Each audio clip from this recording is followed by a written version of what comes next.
గణపతయే నమః.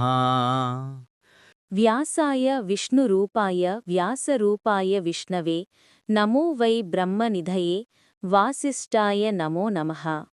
నీ అవతారాలకు భూలోకంలో విస్తృతమైన ప్రాచుర్యం లభిస్తుంది. అందరూ వాటినిస్తారు. నీ అవతారాలన్నింటా నా అంశ నీకు సహచారిణిగా ఉంటుంది. వారాహి, నారసింహి భేదాలతో నా శక్తి నీకు సర్వకార్యప్రసాదిని అవుతుంది. ఆ శక్తి స్వరూపాలు సర్వాభరణ భూషితలై సర్వాయుధధారిణులై నీకు సహకరిస్తాయి. నువ్వు గర్వపడి వారినేనాడూ చిన్నచూపు చూడకూడదు సుమా. వారంతా నీకు మాననీయలు, పూజనీయలు. జాగ్రత్త వహించు. భరతఖండంలో సర్వార్థప్రదలైన శక్తి స్వరూపాలుగా వారు అందరి పూజలను అందుకుంటారు. వారికి నీకు అఖండ కీర్తి లభిస్తుంది. సప్తద్వీపాలలోనూ స్వర్గంలోనూ మీ కీర్తి వ్యాపిస్తుంది. కోరికలున్న మానవులు అవి సిద్ధించడం కోసం రకరకాల ఉపహారాలతో, వేదమంత్రాలతో, విభిన్న మార్గాలలో మిమ్మల్ని పూజిస్తుంటారు. సంపదాభివృద్ధులను పొందుతుంటారు. మధుసూదన, నువ్వు నేటినుంచి దేవావిదేవుడవు. ఈ ఆశరీవవాణి పలుకులకు విష్ణుమూర్తి సంతోషించాడు. దేవతలంతా అభినందించారు. యజ్ఞం పరిసమాప్తి చేసి హృత్విక్కులు సెలవు తీసుకున్నారు. బ్రహ్మ, మహేశ్వరులు తమ నెలవులకు వెళ్ళిపోయారు. విష్ణుమూర్తి గరుడుణ్ణి అధిరోహించి యజ్ఞశాల నుంచి తన మందిరానికి చేరుకున్నాడు. మళ్లీ యథాపూర్వంగా అందరూ తమ విధులను తాము చేసుకుంటున్నారు. మునుల ఆశ్రమాలలో ఈ వార్త చర్చనీయాంశమైంది. అందరికీ ప్రకృతి పట్ల శక్తిభక్తిభావం చిగురించింది. ఆగమోక్త ప్రకారంగా అందరూ శక్తిపూజలు ఆరంభించారు. జనమేజయుడికి గురి కుదిరింది. దేవీయజ్ఞం ఎలా చెయ్యాలో తెలిసింది. చెయ్యాలనే సంకల్పం బలపడింది. అయితే దేవీ మహిమ తెలుసుకోవాలి అనుకున్నాడు. అది చెప్పి నా జన్మ పావనం చెయ్యి అని వ్యాసుణ్ణి అభ్యర్థించాడు. వ్యాసుడు అలాగే అని ప్రారంభించాడు. ధ్రువసంధి అనే మహారాజు అయోధ్య రాజధానిగా కోసలదేశాలను పరిపాలిస్తున్నాడు. అతడు సూర్యవంశ సంభవుడు, పుష్పపుత్రుడు, ధర్మాత్ముడు. వర్ణాశ్రమ ధర్మాలను కాపాడుతున్నాడు. ప్రజలంతా ఎవరి వృత్తులను వారు సమర్థంగా నిర్వహించుకుంటున్నారు. ధనధాన్య సమృద్ధులతో తులతూగుతున్నారు. చోరులు కాని, భూర్తులు కాని, లోభులు కాని, మోసగాళ్లు కాని, దంభాహ, కృతజ్ఞులు కాని, మూర్ఖులు కాని అతడి రాజ్యంలో లేరు. అంజలం వేసినా కనిపించరు. ధ్రువసంధికి 2 భార్యలు. ఇద్దరూ అందగత్తెలే. ఇద్దరూ విచక్షణలే. మొదటి భార్య మనోరమ, ధర్మపత్ని, పట్టమయిషి. రెండవ భార్య పేరు లీలావతి.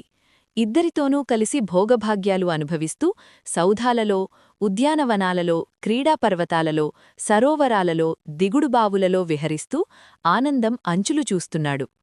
మనోరమకు సకల రాజలక్షణాలతోనూ పుత్రుడుదయించాడు. అతడికి సుదర్శనుడని నామకరణం చేశారు. మరో నెలకు లీలావతి ప్రసవించింది. మూర్తిభవించిన సౌందర్యంగా మగబిడ్డ జన్మించాడు. శత్రుజిత్ అని పేరు పెట్టారు. రాజుగారు ఇద్దరినీ సమానాదరంతో, ప్రేమతో చూసుకుంటున్నారు. పిల్లలు ఆడుతూ పాడుతూ ఎదుగుతున్నారు. ఇద్దరికీ చూడాకర్మలు అయ్యాయి. విద్యాభ్యాసాలు సాగుతున్నాయి. శత్రుజిత్తు మంచి మాటకారి. తన వాక్చాతుర్యంతో అందరినీ ఆకట్టుకుంటున్నాడు. మంత్రులు, దండనాయకులు, ప్రజలు అందరూ ఆకర్షితులై ఆనందిస్తున్నారు. తండ్రికి మరీ ప్రీతిపాత్రుడయ్యాడు. దురదృష్టవశాత్తు సుదర్శనుడు అంత చురుకైనవాడు కాదు. శాంత స్వభావుడు. ఒకరోజున ధ్రువసంధి వినోదం కోసం వేటకు వెళ్లాడు. గాఢారణ్యంలో ప్రవేశించాడు. క్రూరమృగాలను ఎన్నింటినో సంహరించాడు. వేట రంజుగా సాగుతోంది. అంతలోకి ఒక వెదురు పొదనుంచి చండసింహం ఒకటి జూలు దులిపి ఆవులించింది. లేచి నిలబడింది. దిక్కులు పగిలిపోయేట్టు విరగబడి గర్జించింది. రాజుగారు బాణం వేశారు. ఆ దెబ్బకు అది మరీ రెచ్చిపోయింది. తోకరెక్కించి రాజుపైకి లంఘించింది. రాజుగారు చర్మనిర్మితమైన ఢాల్ వంటిది ఎడమచేతిలో కట్టుకుని కుడిచేత కత్తి దూసి మరొక సింహంలా నిలబడ్డాడు. కసెక్కిన సింహం బంతిలా గాలిలోకి ఎగిరి పంజా విప్పి నోరు భీకరంగా తెరిచి భీషణంగా గర్జిస్తూ రాజుగారిమీద పడుతోంది. చుట్టూ సైనికులు 100 బాణాలు వేశారు. గుచ్చుకున్నవి గుచ్చుకున్నాయి, తప్పుకున్నవి తప్పుకున్నాయి. సింహం మాత్రం రాజుపైకి బూకుతోంది. దగ్గరకు రాగానే రాజు కత్తితో పొడిచాడు. అది పంజా విసిరింది. ఇద్దరూ ఒకేసారి నేలకు ఒరిగిపోయారు. ప్రాణాలు విడిచారు. సైనికుల హాహాకారాలు మిన్నుముట్టాయి. క్షణాలమీద ఈ దుర్వార్త రాజధానికి చేరింది. అంతఃపురం బావురుమంది. మంత్రి పురోహితులు హుటాహుటిని అడవికి వచ్చారు. వశిష్ఠుడి ఆజ్ఞ మేరకు అక్కడే అంత్యక్రియలు జరిపారు. దిగులుగా రాజధానికి చేరుకున్నారు. పెద్ద కొడుకు ధర్మపత్ని సుతుడు శాంతస్వభావుడు అదా అని సుదర్శనుణ్ణి రాజు చేయడానికి సమాలోచనలు జరిపి ఒక నిర్ణయానికి వచ్చారు.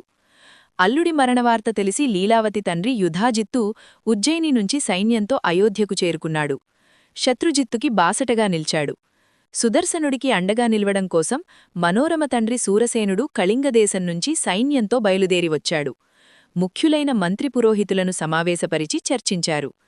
జ్యేష్ఠుండు ధర్మపత్ని సుతుడు కనుక నా మనవడు సుదర్శనుడికే పట్టాభిషేకం జరగాలి అన్నాడు సూరసేనుడు. గుణాలను బట్టి సమర్థతను బట్టే అర్హత కనుక నా మనవడు శత్రుజిత్తుకే పట్టకట్టాలి అన్నాడు మొండిగా అడ్డం తిరిగి యుధాజిత్తు. ఇలా వివాదం చెలరేగింది. తీర్చేవాడు లేడు. మంత్రులెవరూ మాట్లాడలేదు. యుజిత్తు సహనం కోల్పోయాడు. మంత్రులనందరినీ తిట్టిపోశాడు. మీరంతా స్వార్థపరులు. చేతకాని సుదర్శనుణ్ణి రాజుగా కూచోబెట్టి ధనం భోంచేద్దామనుకుంటున్నారు. బలవంతుడు సమర్థుడూ కనుక శత్రుజిత్తు రాజైతే మీ ఆటలు సాగవని భయం. ఇదిగో మీ అందరికీ ఇదే నా హెచ్చరిక. అన్ని అర్హతలూ ఉన్న శత్రుజిత్తును కాదని జ్యేష్ఠుడు కదా అని సుదర్శనుడికి కట్టం కట్టారో జాగ్రత్త. మహాసంగ్రామం జరుగుతుంది. ఖడ్గధారతో భూగోళాన్ని చీల్చి 2 ముక్కలు చేస్తాను. మీకు దిక్కున్న చోట చెప్పుకుందురుగాని. మీరెంత, మీ బలమెంత? సూరసేనుడు వీరంగం వేయలేదు. శాంతంగా, నెమ్మదిగా మాట్లాడాడు. సుదర్శన శత్రుజిత్తులు ఇద్దరూ సమర్థులే, సమాన ప్రజ్ఞావంతులే, తేడా లేదు. కాకపోతే శాస్త్రప్రకారం ధర్మపత్నీ సుతుడు సింహాసనార్హుడు కనుక సుదర్శనుడికి పట్టం కట్టమని కోరుతున్నాను అన్నాడు. వివాదం చెలరేగిన సంగతి తెలిసి ప్రజలూ ఋషులూ ఉద్విగ్నులయ్యారు. ఏమి అలజడలు జరుగుతాయో అని భయపడ్డారు. పరస్పరి యుద్ధకాంక్షతో ఎప్పుడూ తగవలాడుకునే సామంతులందరూ రాజధానికి చేరుకున్నారు. అరాజకమేర్పడితే రాజధానిని కొళ్లగొడదామని శృంగరం నుంచి నిషాదులు వచ్చారు. చుట్టుపట్టల దేశాన నుంచి చోరులు గుంపులు గుంపులుగా వచ్చారు. అవకాశం దొరికితే అల్లర్లు సృష్టించి ప్రజలను దోచుకుందామని పొంచి చూస్తున్నారు. అయోధ్య అంతా ఎవరో ఏమిటో తెలియని కొత్త ముఖాలతో కిటకిటలాడుతోంది. సమ్మర్ధం ఇబ్బడిముబ్బడిగా పెరిగింది. సేనలను మోహిరించి యుధాజిత్తు ధనుర్ధారి అయి నిలబడ్డాడు. వీరసేనుడు క్షాత్రధర్మం పాటిస్తూ సేనాసమూహంతో యుద్ధానికి సిద్ధమయ్యాడు. పరస్పరం బాణసృష్టి కురిపించారు. రథ గజ తురగ సైన్యాలు కలబడ్డాయి. ఘోర సంగ్రామం జరిగింది. సురముని సంఘాలు ప్రేక్షకపాత్ర వహిస్తున్నాయి. కాకులు గ్రద్దలతో ఆకాశం నిండిపోయింది. తెగిపడిన తలలు, కాళ్ళు, చేతులు, మొండేళ్లు, గుర్రాలు, ఏనుగులతో నేల నిండిపోయింది. నదిలో కొట్టుకుపోతున్న సారకాయ బుర్రల్లా రణరంగమంతటా సైనికుల శిరస్సులు, వాటిని తన్నుకుపోవడానికి మూగుతున్న గ్రద్దలు, రాబందులు. శరీరం రాలిపోయినా జీవుడు వీరావేశంతో ఆ తన శరీరంలో మళ్లీ ప్రవేశించడానికి ఉవ్విళ్ళూరుతూ అక్కడే తచ్చాడుతున్నాడు. కొందరు వీరులు మరణించి దివ్య విమానాలను అధిరోహించి అందులో ఉన్న అప్సరసలకు నేలపై పడివున్న తమ కళేబరాల సొగసులను వర్ణించి చూపిస్తున్నారు. ఒక మహావీరుడు మరణించి అప్సరసను పొంది కామాగ్నిలో మళ్లీ దగ్ధుడవుతున్నాడు. 2 వీరులు ద్వంద్వ యుద్ధంలో ఒకేసారి మరణించి ఒకేసారి దివ్యవిమానం అధిరోహించి అప్సరస కోసం మళ్లీ కత్తులు దూస్తున్నారు. మరొక యోధుడు మరణించి రూపవతి గుణవతి అయిన ఒక సురాంగనకు తన గుణగణాలను వివరించుకుంటూ ప్రేమభిక్ష అర్థిస్తున్నాడు. దివికేటెంచిన మరొక వీరుణ్ణి చూసి మరొక దేవకాంత కన్ను కలిపి కౌగిలికి పిలిస్తే ఆ వీరుడు తిరస్కరిస్తున్నాడు. నాకు ప్రతభంగమవుతుంది. రాజుగారికి అత్యంతమూ విశ్వాసపాత్రుణ్ణి, అనుకూలుణ్ణి అనే నా బిరుదు మంటగలిసిపోతుంది అంటూ అతడు ఆమెను త్రోసిరాజంటున్నాడు. రణరంగంలో లేచిన దుమ్ము ఆకాశమంతటా వ్యాపించి సూర్యుణ్ణి కప్పేసింది. హఠాత్తుగా చీకట్లు వ్యాపించాయి. మరి కాసేపటికి అదే దుమ్ము మళ్లీ నేలకు దిగి రక్తప్రవాహాలలో తడిసి ముద్దై సూర్యమండలాన్ని రెట్టింపుగా ఎర్రుపెక్కించింది. సూరసేన యుధాజిత్తుల సంగ్రామం అరివీర భయంకరంగా సాగుతోంది. ఉన్నట్టుండి యుధాజిత్తు 10 బాణాలను ఒకేసారి సంధించి విడిచిపెట్టాడు. సూరసేనుడు దారుణంగా నిహతుడయ్యాడు. రథంనుంచి నేలకు ఒరిగిపోయాడు. అతడి సైన్యం కకావికలమైపోయింది. ఎటువారటే పారిపోయారు. వార్త తెలిసి మనోరమ పలవలా విలపించింది. క్షణంలో తేరుకుంది. ఏవిటి భవిష్యత్తు ఆలోచించేసరికి భయం ఆవరించింది. రాజ్యలోభంతో యుధాజిత్తు తన తండ్రిని చంపినట్టే తన కొడుకు సుదర్శనుణ్ణి పొట్టన పెట్టుకుంటాడనిపించింది. ఏమి చెయ్యాలి? ఎక్కడికి వెళ్ళాలి? భర్త మరణించాడు, తండ్రి మరణించాడు, కొడుకు పసిబాలుడు. ఏం చేయడానికి తోచలేదు. ఎంతటి వారినైనా వశీకరించుకుంటుంది ఈ రాజ్యలోభం. ఎంత పాపిష్టిదో కదా, ఎన్ని దారుణాలైనా చేయిస్తుంది, ఎంతటి పాపానికైనా ఒడికట్టిస్తుంది. చీచీ, తల్లి, తండ్రి, సోదరులు, గురువులు, స్వజనులు, బంధువులు ఎవరినైనా చంపిస్తుంది. అభక్ష్యభక్షణం, అగమ్యగమనం అన్నీ చేయిస్తుంది. ధర్మాన్ని తుంగలో తొక్కిస్తుంది.